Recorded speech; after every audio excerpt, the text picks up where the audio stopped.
Good evening.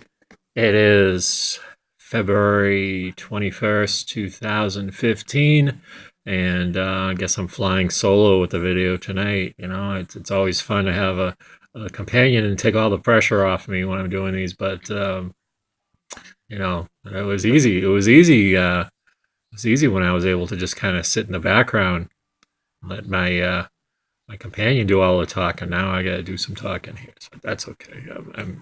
I'll just do what I can and see what I can come up with.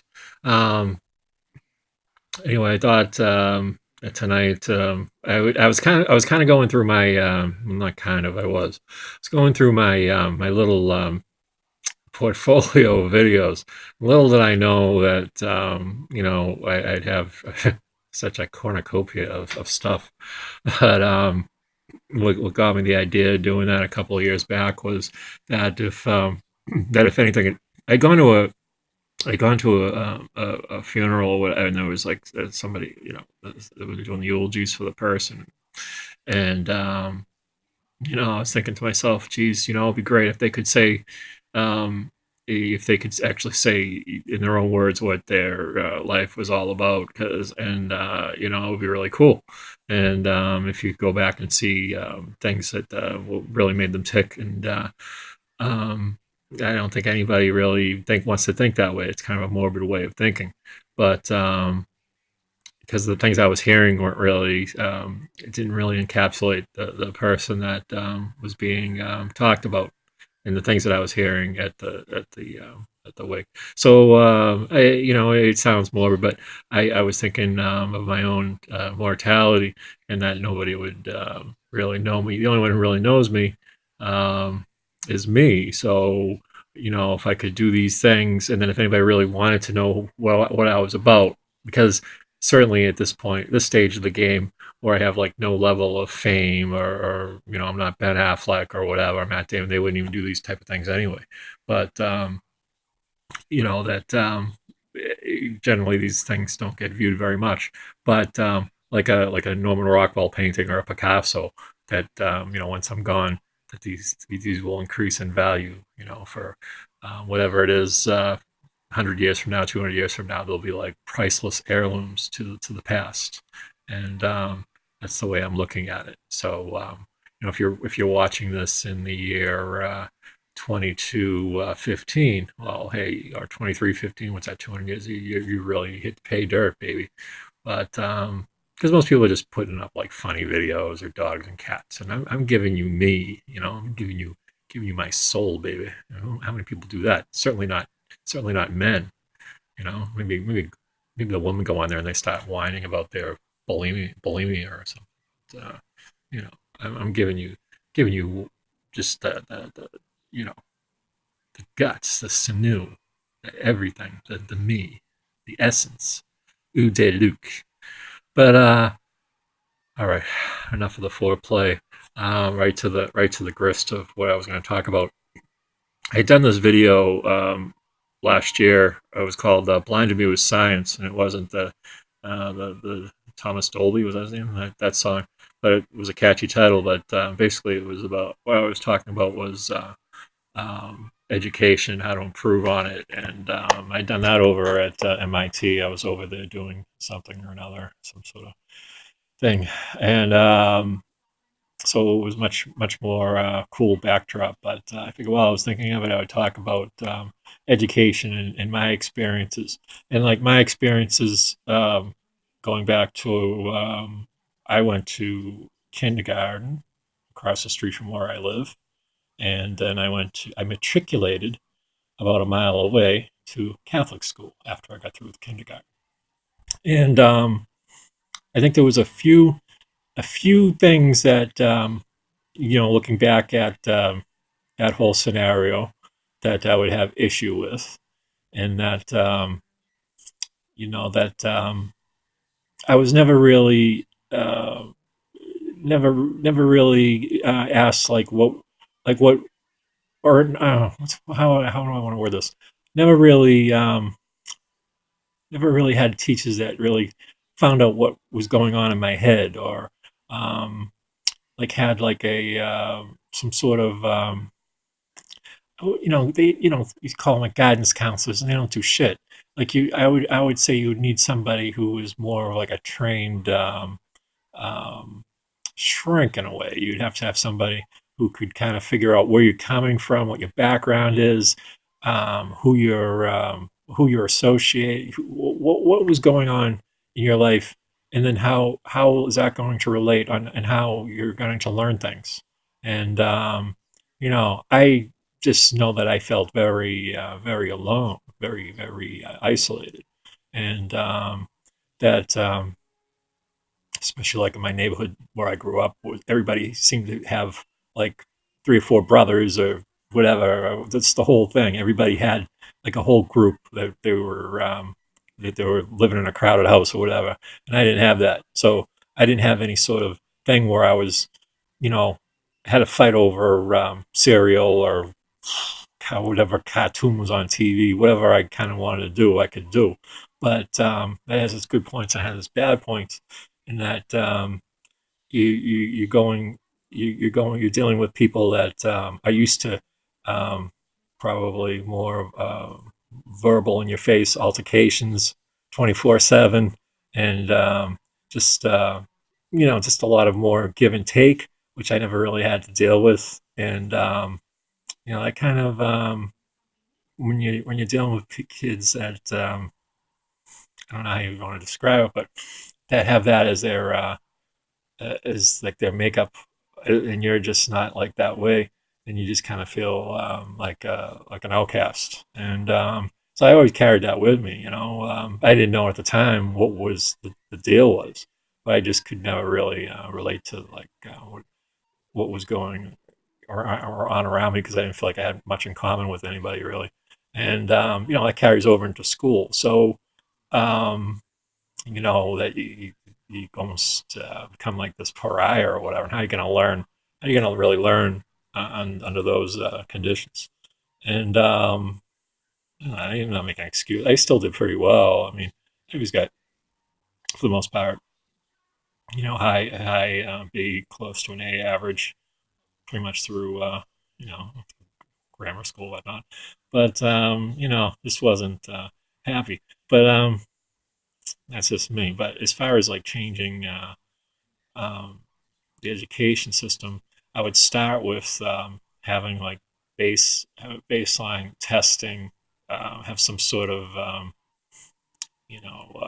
just to figure out what the kids are into when they first get into what their main interests are, and kind of have that in their backgrounds, have them kind of group with kids of similar backgrounds.